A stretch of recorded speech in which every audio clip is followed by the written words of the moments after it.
राजनीतिक कार्यक्रम था। कार्यकर्ता, नेता उनका उत्साह के साथ स्वागत करने वाले थे। सभी तैयारियां हो चुकी थी और जैसे इंतजार की घड़ियां खत्म होने वाली थी, ये दुखद खबर सामने आई और हर किसी को इस खबर ने झकझोर दिया है। जो तमाम राजनेता हैं वो इस वक्त घटनास्थल की तरफ रवाना हो रहे हैं और जो परिवार है डिप्टी सीएम अजीत पवार का, वो भी दिल्ली से रवाना हो गया है बारामती के लिए। कुछ देर में यहाँ का एक्चुअली हम लोग बहुत जल्दबाजी में रहते हैं जब सुबह सुबह आते हैं, मतलब there is not enough word to say कि पर खैर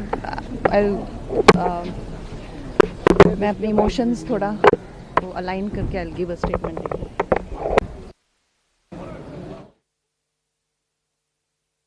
पहुंचे हुए हैं इस वक्त संसद भवन में और क्योंकि कुछ ही देर में सदन की कार्यवाही शुरू होने वाली है। बजट सत्र का आगाज होगा राष्ट्रपति द्रौपदी मुर्मू के अभिभाषण के साथ, लेकिन ये बड़ा हादसा हो गया है। इस बीच ये दुखद खबर सामने आ रही है और सभी नेताओं की ओर से भी श्रद्धांजलि अर्पित की जा रही है। दुख जताया जा रहा है इस पूरी घटना को लेकर। यकीन कर पाना मुश्किल है जिस तरीके से पूरा ये विमान हादसा हुआ है। एक प्राइवेट चार्टर्ड प्लेन जिसमें सवार हुए थे अजीत पवार बारामती जा रहे थे और जिस दौरान विमान उतर रहा था रनवे पर, वो फिसल गया और अचानक से उसमें एक बड़ा धमाका होता है, भीषण आग लग जाती है, पूरी तरीके से वो विमान जलकर राख हो गया। जो चश्मदीद मौके पर मौजूद थे, जो आसपास से देख रहे थे, उन्होंने ये बताया कि अचानक से उन्हें दिखाई दिया कि विमान बिल्कुल ठीक ढंग से, यानी जैसे नॉर्मली विमान लैंड करता है उसी तरीके से हो रहा था, लेकिन अचानक से वो रनवे से भटक जाता है, रनवे से वो फिसल जाता है और उसमें जोरदार धमाका होता है। उसके बाद आग की ऊंची उठती हुई लपटें नजर आती हैं, धुएं का गुबार पूरे आसमान में छा जाता है और जो लोग वहां पर मौजूद थे वो तुरंत मदद के लिए दौड़ पड़ते हैं। तमाम प्रशासनिक अमला वहां पर पहुंचता है, रेस्क्यू टीम पहुंचती है, कोशिश की जाती है जल्द से जल्द वहां पर एम्बुलेंस भी बुलाई जाती है कि जो लोग इस विमान में सवार थे उन्हें तुरंत अस्पताल पहुंचाया जाए, लेकिन पलक झपकते ही किसी को संभलने का मौका नहीं मिला। जिस तरीके से हादसा हुआ है, सभी लोगों की मौत हो गई है जो इस विमान में सवार थे। एक एक करके जो वीडियो सामने आ रहे हैं वो तस्वीरें हम आपको दिखा रहे हैं। ये झकझोर देने वाली, दिल दहला देने वाली तस्वीरें हैं। ये बड़ी घटना हुई है और इन तस्वीरों के माध्यम से हम आपको बता रहे हैं कि कितना बड़ा ये हादसा हुआ है। विमान जिस वक्त क्रैश हुआ उसके बाद कैसे उसमें आग लगी, आग की लपटें यहाँ पर, धुएं का गुबार आप देख सकते हैं और विमान के चिथड़े उड़ गए। आप देखिए हर तरफ विमान का ये मलबा जो पूरी तरीके से जला हुआ है वो नज़र आ रहा है और जो लोग इसमें सवार थे उनके भी बॉडी पार्ट्स इधर उधर बिखरे हुए नज़र आए हैं। तस्वीरें विचलित करने वाली हैं। ये 5वां वीडियो हम आपको दिखा रहे हैं किस तरीके से ये बड़ा हादसा हुआ है और लोगों का सामान भी इधर उधर बिखरा हुआ नजर आ रहा है। जो लोग इस विमान में सवार थे उन सभी का निधन हो गया है। डिप्टी सीएम अजीत पवार भी इस विमान में मौजूद थे, उनके भी निधन की खबर आई है। तो ये बड़ा हादसा हुआ है, प्लेन क्रैश हुआ है बारामती में। सुबह 8:45 पर यह घटना हुई है। फिलहाल जो जानकारी मिल रही है, कुछ ही देर में उप मुख्यमंत्री एकनाथ शिंदे घटनास्थल पर पहुंचेंगे, मुख्यमंत्री देवेंद्र फडणवीस भी यहां पहुंचेंगे। ये 9वां वीडियो हम आपको दिखा रहे हैं। जब रेस्क्यू टीम यहां पर पहुंची सब कुछ जलकर राख हो चुका था, तब तक आग बुझाने का वहां पर प्रयास किया गया और जो लोग गंभीर घायल थे उन्हें अस्पताल भी ले जाया गया, लेकिन तब तक बहुत देर हो चुकी थी और सब कुछ जलकर राख हो गया। ये तस्वीरें ये बताने के लिए काफ़ी हैं कि कितना बड़ा ये हादसा हुआ है, कितना भीषण हादसा हुआ है। ये भयानक मंजर देखकर ही रूह कांप रही है किस तरीके से ये बड़ी घटना घटी है। तमाम राजनेता, एनसीपी पार्टी के कार्यकर्ता, उनके समर्थक डिप्टी सीएम अजीत पवार के यहाँ पर पहुँचे, मदद के लिए दौड़े। कार्यकर्ता यहाँ पर बिलखते हुए, भावुक होते हुए भी दिखाई दिए, लेकिन कुछ भी नहीं बच पाया है। जो लोग इस विमान में सवार थे सभी की मौत हो गई है। ये दुखद हादसा हुआ है। कुछ दिन पहले इसी तरीके से गुजरात के अहमदाबाद में 12 जून 2025 को हादसा हुआ था। एक बड़ा विमान क्रैश हुआ था।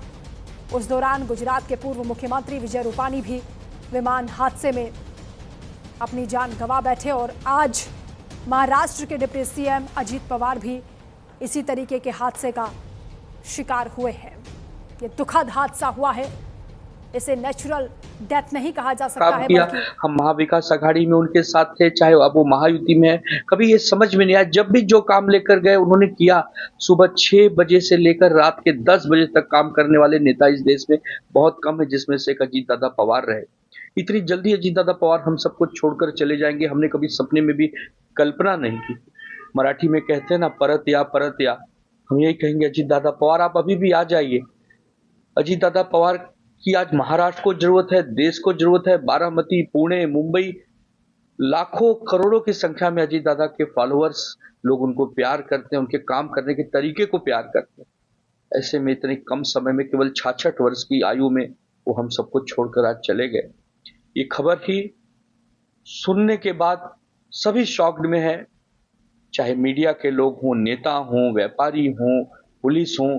जिससे अजीत दादा पवार का संबंध रहा, सभी का मन द्रवित है, क्योंकि ऐसे जननेता बहुत कम होते हैं। आनंद दुबे को आप सुन रहे थे, वो कह रहे हैं कि ऐसे जननेता बहुत कम होते हैं। जुझारू नेता के तौर पर और विकास के लिए साहस से निर्णय लेकर राजनीति में खड़ा हुआ व्यक्ति है, और कभी भी किसके सामने झुका नहीं। वो महाराष्ट्र विकास होना चाहिए, महाराष्ट्र के गरीब लोगों को सेवा करना चाहिए। से संवेदना और शोक मैंने बात की सुप्रिया जी से भी और उनकी मैसेज से भी।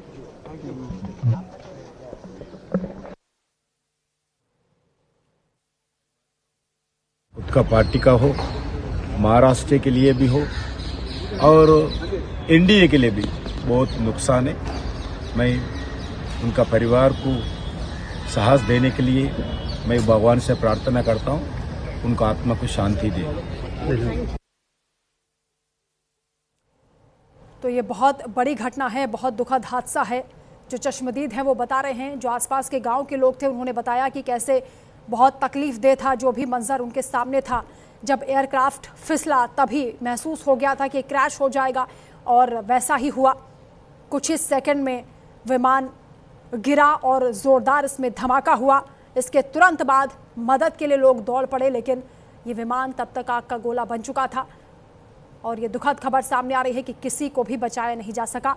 हमारे साथ अरविंद मोहन जी जुड़ रहे हैं, वरिष्ठ पत्रकार हैं। राजलक्ष्मी जोशी जी, राजनीतिक विश्लेषक, हमारे साथ इस वक्त जुड़ रही हैं। सबसे पहले अरविंद मोहन जी, आप ही का रुख करते हुए, ये बेहद दुखद खबर है। एक तरफ बजट सत्र की चर्चा हो रही थी, लेकिन अचानक से किसी ने कल्पना नहीं की थी कि इतनी बड़ी और दुखद खबर सामने आ जाएगी। डिप्टी सीएम अजीत पवार का निधन हो गया है।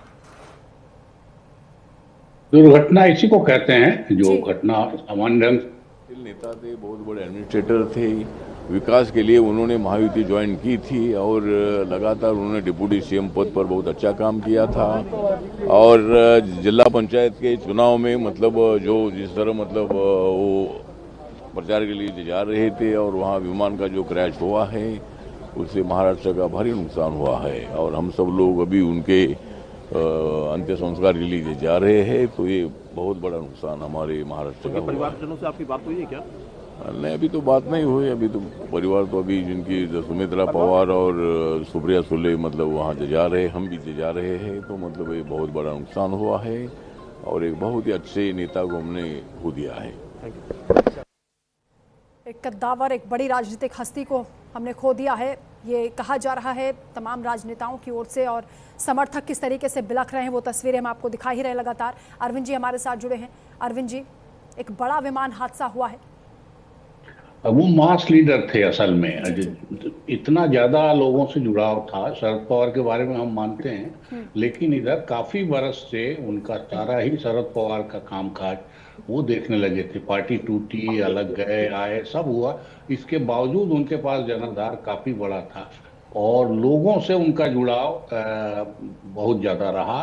और मेरे ख्याल उनके रूटीन का ये हिस्सा। हमारे घनिष्ठ मित्र थे, हमारी सरकार में अहम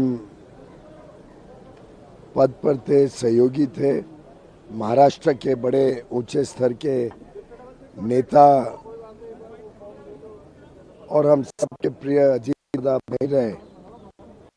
Evolving and a developing situation, we should await an official confirmation on what really. तो तमाम नेताओं की प्रतिक्रियाएं भी इस बीच सामने आ रही हैं जो दुख जता रहे हैं इस हादसे पर। अरविंद जी, तो इसलिए उनका जाना अखरेगा, और खास तौर से अखरेगा सिर्फ नहीं, महाराष्ट्र की पॉलिटिक्स को एक नया टर्न देगा। वो न रहेंगे तो आगे क्या होगा ये अपने आप में देखने सुनने की चीज होगी। और क्योंकि पूरा ही वहाँ जो पार्टी पॉलिटिक्स है वो एक ट्रांजिशन के फेज में था, और इतना बड़ा मास लीडर अगर वहां से निकल जाता है एक दुर्घटना के चलते, तो चीजें फिर संभाल लेगा कोई, उनका परिवार या उनकी पार्टी के लोग संभाल लेंगे, ये मुश्किल होगा मुझे लगता है उनके न रहने से। तो बाकी चीजों में जो भी नुकसान होगा सरकार का और पॉलिटिक्स का, लेकिन महाराष्ट्र की पॉलिटिक्स मेरे ख्याल से फिर एक नया टर्न लेगी, जिसमें उनकी गैर मौजूदगी से फर्क पड़ेगा काफी बड़ा। और हम देख रहे हैं कि महाराष्ट्र की पॉलिटिक्स में कांग्रेस और शरद पवार दोनों गिरे हैं, तो अब बीजेपी के लिए बीजेपी उभरी है, तो ये एक ट्रांजिशन है। और इसमें अगर इतना बड़ा लीडर जो जमीन के लेवल पे काफी जुड़ाव था उसका, और बिरादरी में भी मैं मानता हूं कि मराठा सबसे ज्यादा ताकतवर वहां